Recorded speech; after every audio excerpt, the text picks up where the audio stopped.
The engine is off.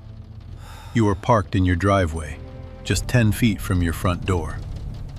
You see the warm light inside, but you don't unbuckle.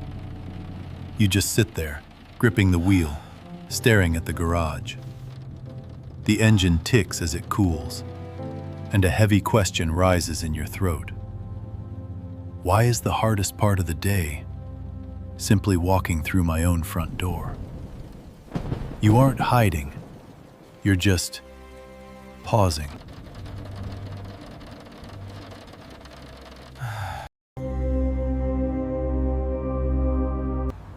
Meet David, 42 years old, a senior project manager in Chicago. From the outside, his life looks complete.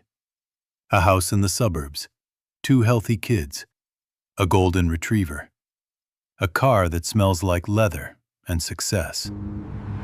Every morning, David merges onto the highway and drives to a glass building where he solves problems that aren't his. He answers emails. He puts out fires. He wears a mask of professional calm, smiling at people he doesn't like, agreeing to deadlines he knows are impossible. He absorbs stress until he's heavy with it. By the time he drives home, he isn't tired. He's empty.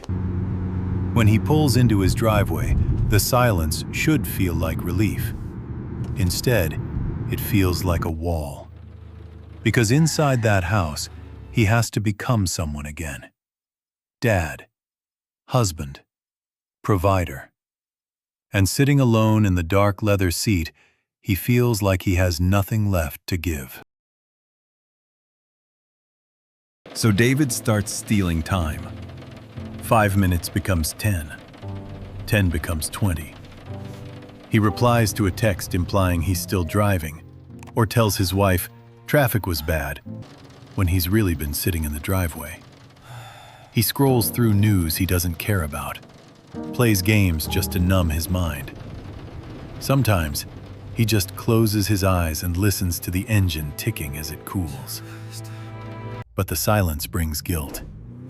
What kind of father avoids his children? What kind of husband dreads seeing his wife?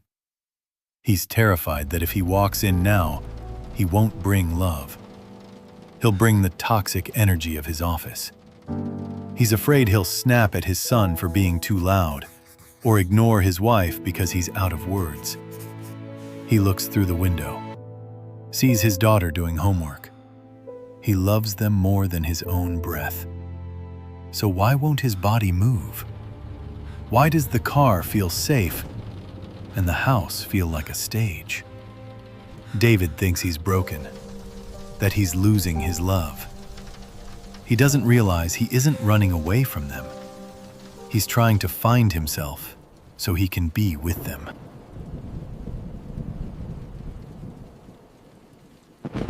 It happens on a Tuesday in November. Cold rain lashes the windshield. David lost a major client that day.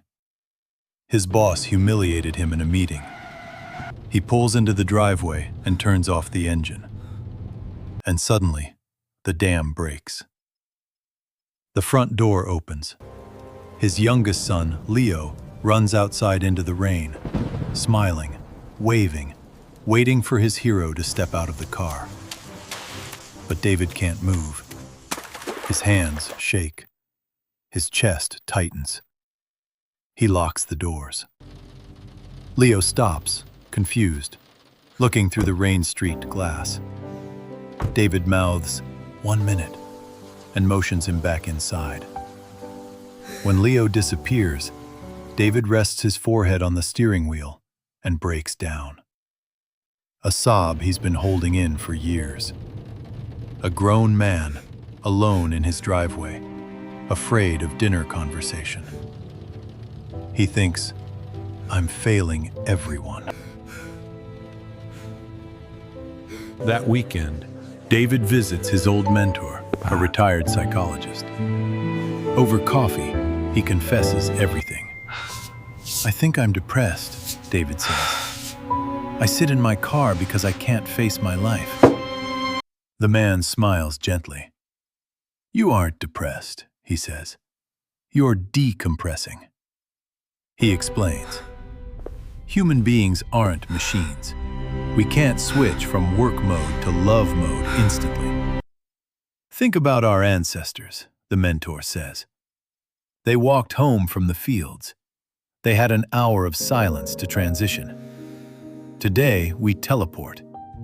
We carry the chaos of the world in our pockets straight to the dinner table. Think of a diver coming up from deep water. Surface too fast and you get sick. You need decompression. He points to David's car keys. That car isn't a hiding place. It's your airlock.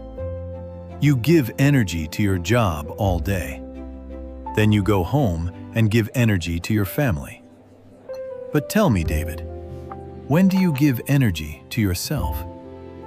David goes silent. The driveway wasn't avoidance. It was the only place where no one needed anything from him. That night, David changes one thing. He doesn't stop sitting in the car. He makes it intentional. He calls it the 10-minute rule. He tells his wife, "When I get home, I need 10 minutes in the car. Not to hide, but to wash off the day." She understands immediately. Now, the driveway is different. David parks, turns off the engine, puts his phone away. He plays one calm song, watches the rain, breathes slowly. With every exhale, work leaves his body. He visualizes the stress flowing out of the AC vents. He feels his shoulders drop 2 inches. He takes off the mask. For 10 minutes, he isn't a role. He's just David.